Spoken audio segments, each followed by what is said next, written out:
Bismillahirrahmanirrahim. Assalamualaikum warahmatullahi wabarakatuh. Alhamdulillahirabbil alamin wa bihi nasta'in ala umuri dunya waddin. Wassalatu wassalamu ala asrofil anbiya'i wal mursalin wa ala alihi wa sahbihi ajma'in. La haula wa la quwata illa billahil aliyil azim. Rabbi shrah li sadri wa yassir li amri wa hlul 'uqdatam min lisani yafqahu qawli. Berjumpa kembali kita dengan pelajaran pendidikan agama Islam. Kali ini yang membahas tentang munakahat atau pernikahan, merupakan pertemuan yang keempat. Jadi kita membicarakan pada kesempatan kali ini adalah ketentuan pernikahan. Jadi ketentuannya apa saja? Yang A adalah rukun pernikahan dan syarat pernikahan. Jadi ada rukun, itu tidak boleh tertinggal, sedangkan syarat ini hal-hal yang harus kita penuhi sebelum melakukan pernikahan. Rukun dulu kita pelajari. Rukun ialah hal yang harus ada. Jadi kalau yang namanya rukun itu harus ada. Kalaunya tidak ada, maka nanti tidak sah karena rukunnya tidak lengkap. Ketika pelaksanaan suatu perbuatan. Nah, jadi yang namanya rukun itu adalah sesuatu yang harus ada ketika kita melaksanakan suatu perbuatan. Sedangkan syarat dalam fikih merupakan hal yang harus terpenuhi sebelum melakukan suatu perbuatan tertentu. Jadi yang namanya syarat itu dipenuhi sebelum kita melaksanakan rukun-rukunnya. Jadi kalau syaratnya sudah lengkap, baru kita bisa melaksanakan rukun dari perbuatan tersebut, ibadah tersebut. Jadi syarat itu lebih dahulu, kemudian baru rukunnya. Rukun pernikahan ada 5, yaitu calon suami, calon istri, wali, 2 orang saksi, kemudian sigot, yaitu ijab dan qabul. Nah, ada yang menyebutnya 5, ada yang 4. Kalau 4 berarti calon suami dan istri itu digabung jadi satu, kemudian ada walinya, ada 2 orang saksi, ada sigot. Apa itu sigot? Yaitu ucapan ijab dan qabul. Jadi ada ucapan ijab dan qabul. Adapun masing-masing akan dijelaskan sebagai berikut. Yang pertama adalah calon suami. Ada beberapa syarat yang harus terpenuhi untuk seseorang itu calon suami. Jadi kalau suami calonnya ada, itu apa syaratnya? Nah, pertama, calon suami itu benar-benar laki-laki. Nah, itu memang harus laki-laki. Dia kalau bukan laki-laki, nanti perempuan tidak bisa kawin dengan perempuan. Kemudian calon suami bukanlah orang yang haram dinikahi bagi calon istri. Bukan mahramnya, baik mahram karena nasab, artinya keturunan, atau sepersusuan, pernah disusui misalnya kan oleh perempuan yang sama dengan perempuan yang menyusui istrinya umpama ya, atau karena ada ikatan pernikahan. Jadi haram dinikahi karena ada hubungan nasab, misalnya ya tadi adalah ayahnya misalnya kan kada boleh ada, atau adiknya umpama kan paman. Nah, sepersusuan tadi pernah menyusu dengan misalnya perempuan yang sama, atau karena ikatan pernikahan, suami mengawini pamannya kan mertuanya. Nah, itu kan asalnya ya kada boleh karena sudah ada ikatan pernikahan. Yang C, tidak terpaksa tidak sah menikah tanpa ada kehendak sendiri. Jadi kalau di sini sebutkan tidak boleh dipaksa pernikahannya, jadi harus persetujuan dari perempuannya. Kemudian yang kedua adalah calon suami diketahui jelas identitasnya, sudah diketahui nama beserta orangnya. Jadi kalau anak menikah, suaminya itu harus diteliti betul-betul, identitasnya harus jelas supaya jangan salah menikahi, nikah dengan perampok misalnya. Nah itu karena kada jelas identitasnya atau dan lain sebagainya. Kemudian tidak sedang melakukan ihram. Pada saat melakukan ihram haji tidak boleh nikah. Kemudian untuk calon istrinya juga ada beberapa syarat yang harus dipenuhi oleh calon istri. Pertama, benar-benar perempuan, jadi memang harus perempuan, bukan misalnya laki-laki umpamanya yang menyamar perempuan atau dan sebagainya. Kemudian bukan wanita yang haram dinikahi baik karena nasab sepersusuan atau karena ikatan pernikahan yang tidak boleh dinikahi, misalnya kan adik kandung umpama kan. Nah itu contohnya. Jelas identitasnya, sudah diketahui nama serta yang mana orangnya oleh calon suaminya, identitasnya jelas, namanya siapa, orang tuanya siapa, itu harus dicari datanya, jangan asal-asalan. Kemudian tidak sedang melakukan ihram. Kalau sedang melakukan haji ihram, nah itu kada boleh menikah. Menikahkan pun tidak boleh juga. Atau dalam masa iddah, bagi seorang perempuan yang meninggal suaminya, itu kan ada masa iddahnya, baik karena ditinggal, cerainya mati ataukah hidup. Kalau dalam masa iddah ada boleh dulu kawin, jadi harus selesaikan dulu masa iddahnya. Yang ketiga rukunnya adalah wali. Syarat menjadi wali pernikahan ialah sebagai berikut. Pertama, orang Islam. Jadi kalau walinya kada Islam kada boleh. Kemudian balik, sudah dewasa, tidak sah anak kecil menjadi wali. Anak kecil kada boleh jadi wali yang sudah balik atau dewasa. Laki-laki misalnya sudah bermimpi. Kemudian wali itu harus berakal sehat,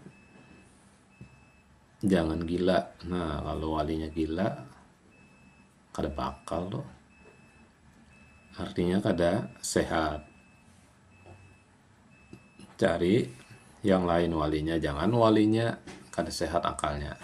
Kemudian merdeka, bukan budak. Nah kalau dulu ada budak, kalau sekarang kada boleh lagi perbudakan, jadi orang merdeka. Atau maksudnya juga bukan dalam di penjara kan, kalau orang di penjara itu kada kau kemana-mana, kada merdeka juga kalau misalnya sekarang lah. Kemudian laki-laki tidak sah wali dari perempuan, jadi yang jadi wali itu harus laki-laki. Kalau perempuan jadi walinya kada boleh, kada sah. Kemudian wali itu harus adil, bukan orang yang fasik. Fasik itu adalah orang yang sering terang-terangan melakukan dosa-dosa besar, itu namanya fasik. Cari orang yang baik, adil, bukan orang yang suka berbuat dosa misalnya kan, terang-terangan. Yang G urutan wali ialah bapak. Kalau kada ada bapak, kakek, saudara laki-laki sekandung, saudara laki-laki sebapak, saudara laki-laki seibu, anak laki-laki dari saudara seayah, anak laki-laki dari saudara kandung, berarti kemanakan. Anak laki-laki dari saudara seibu, nah itu sama aja, keponakan boleh jadi wali. paman, bisa juga anak laki-laki dari paman. Anak laki-laki dari paman. Jadi paman kita punya anak berarti sepupu lah. Nah, ya Allah. Nah, tuh sepupu. Kemudian bagi perempuan yang tidak memiliki wali, misalnya walinya sudah meninggal, kededaan walinya, abahnya kededa, kainnya kededa, maka walinya adalah pemimpin di daerah tersebut. Jika di Indonesia dari pegawai kantor urusan agama atau KUA, nah jadi di sana ada walinya. Wali hakim bisa juga disebutnya lah, dari pengadilan agama. Kemudian rukun nikah berikutnya adalah 2 orang saksi. Adapun 2 orang saksi ini juga hampir sama dengan wali, yakni pertama orangnya Islam, menyurangnya bukan Islam, ada kawa jadi saksi. Balik artinya sudah dewasa, jangan kekanakan disuruh jadi saksi nikah. Orang tua, orang dewasa, jangan anak-anak. Kemudian berakal sehat, artinya tidak gila, waras akalnya. Kalau orang gila, karakawa diolah jadi saksi. Kemudian merdeka, bukan budak. Nah, zaman dulu ada budak, kalau sekarang kan kada boleh lagi. Merdeka. Kemudian laki-laki tidak sah saksinya dari perempuan, cari jadi saksi itu laki-laki, bukan dari perempuan. Adil, saksi itu cari orang baik, adil, bukan orang fasik. Orang fasik ini orang yang suka melakukan perbuatan dosa besar. Nah, itu fasik namanya, ketujuh. Berbuat dosa, mabuk-mabukan misalnya kan. Nah, kemudian rukun yang kelima adalah sigot, ijab, dan qabul. Syarat dari ijab dan qabul ini dalam pernikahan adalah pertama, ijab dan qabul dilaksanakan dalam keadaan bersambung, artinya antara pelafalan ijab dan qabul penerimaan tidak berselang lama. Misalnya aku kawinkan engkau, ya kan, yang mana orang tuanya telah berwali kepadaku dengan siapa, misalnya Bunga binti Kumbang. Nah, dengan maharnya 1 juta rupiah tunai. Nah, jadi kan langsung dijawab ulun terima atau saya terima nikahnya Bunga binti Kumbang, misalnya Jepang, dengan maharnya 1 juta rupiah tunai. Nah, artinya antara yang mengucapkan misalnya orang tuanya ataukah yang mewakilinya penghulunya langsung dijawab. Jangan lama, misalnya kan aku nikahkan ke tunai, hadang dulu kan, berpikir-pikir, karena berane-rane brokok, hanya belum terima. Nah, itu artinya berselang lama kan, jadi langsung aja. Kemudian B, tidak ditambahi dengan keterangan jangka waktu tertentu, misalnya saya terima nikah si fulana dalam waktu sebulan. Nah, tidak boleh. Orang kawin itu asan seumur hidup, ya kan, untuk seumur hidup, bukan mengawin itu 1 bulan misalnya kan, seminggu, setahun umpama, itu kawin kontrak, tidak boleh. Kemudian lafaz jelas maksudnya dan tidak disangkutkan dengan makna yang lain, misalnya saya nikahkan engkau dengan anakku jika engkau tetap menjadi pengusaha. Nah, jadi orang nikah itu jangan disangkut pautkan dengan makna yang lain. Tadi contohnya, selama engkau jadi pengusaha nikah, bilanya ampih bang, cerai lah. Nah, jadi jangan seperti itu, artinya ada boleh seperti itu. Ijab dan kabul menggunakan kalimat nikah, tazwiz, atau turunannya yang semakna. Ya, di sini misalnya contohnya dinikahkan atau yang semakna, umpamanya kan bahasa Indonesianya dikawinkan. Boleh menggunakan bahasa selain bahasa Arab. Boleh menggunakan selain bahasa Arab, bahasa Indonesia kah, bahasa Banjar kah? Boleh aja.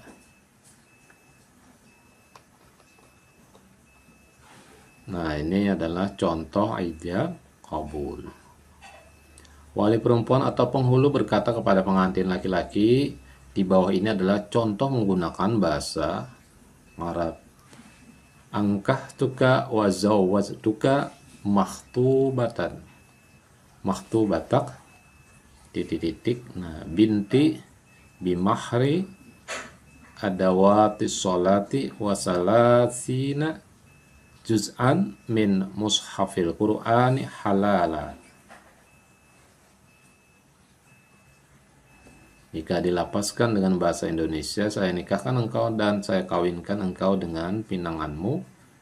Siapa namanya?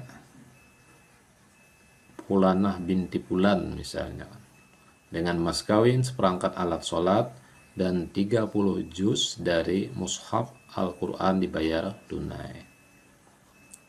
Kemudian qabul, contoh suami menjawab apabila menggunakan bahasa Arab sebagai berikut. Qabiltu nikahaha wa tazwijaha li nafsi bil mahril mazkuri halala.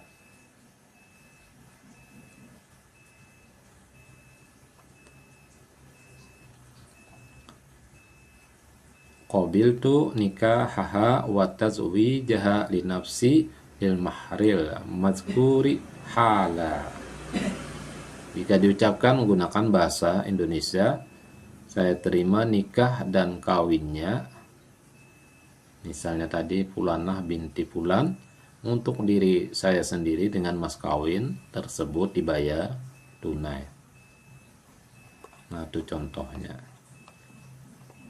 Kemudian orang-orang yang tidak boleh dinikahi, adapun orang-orang yang tidak boleh dinikahi dapat dilihat dalam tabel berikut. Contohnya mu'abbad, haram selamanya.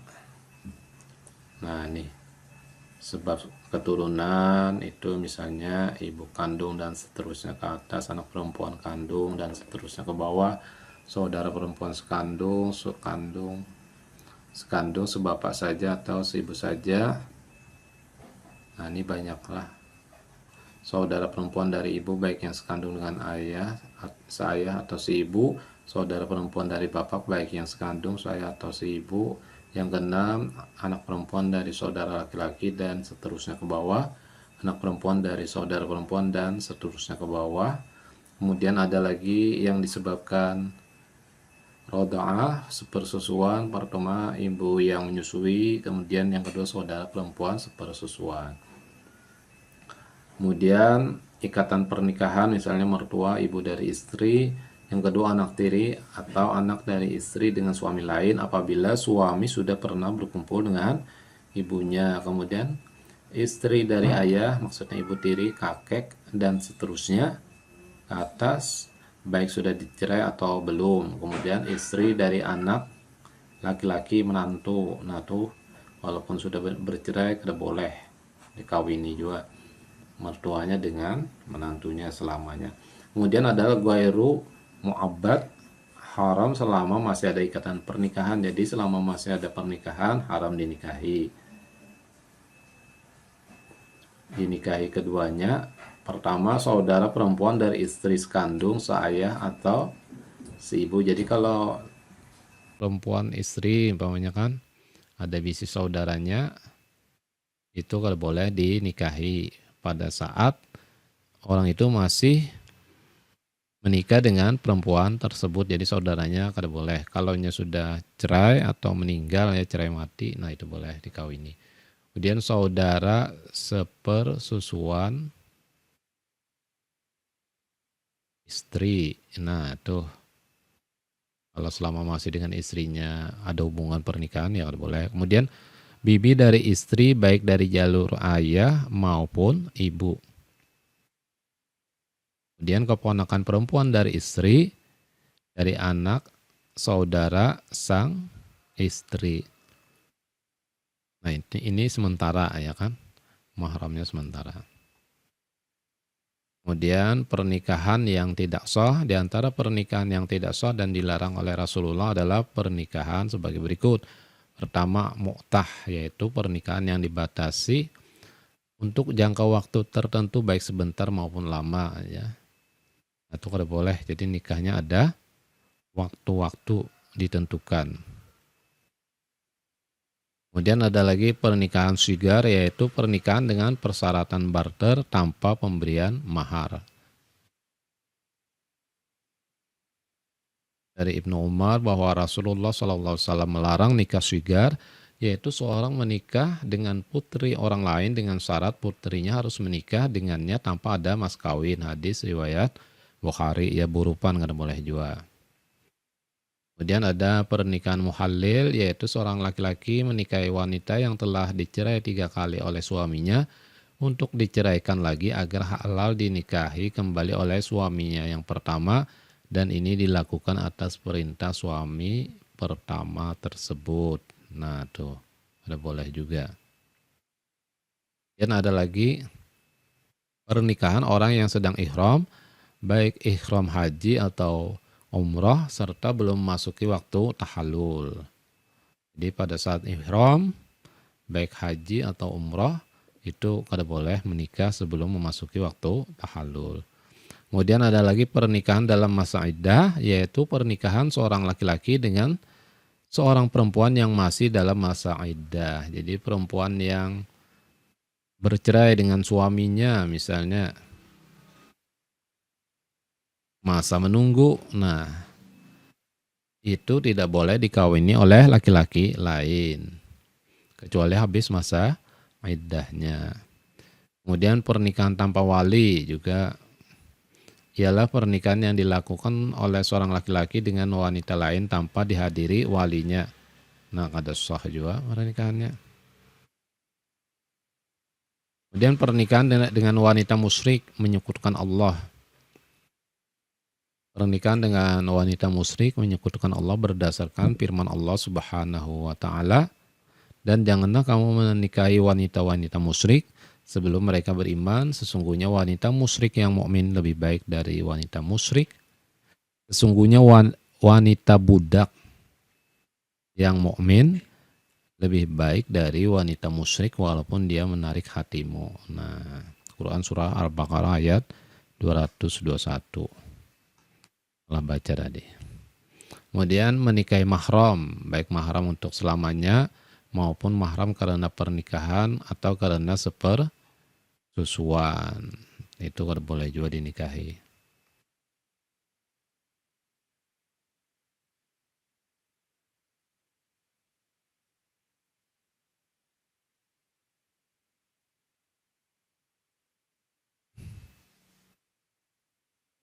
Nah, mungkin sampai di sini dulu pertemuan kita pada kesempatan kali ini. Mungkin bisa kita lanjutkan lagi untuk berikutnya, bahasan berikutnya. Akhirnya kita cukupkan sampai di sini dulu. Wabillahi taufik wal hidayah. Assalamualaikum warahmatullahi wabarakatuh.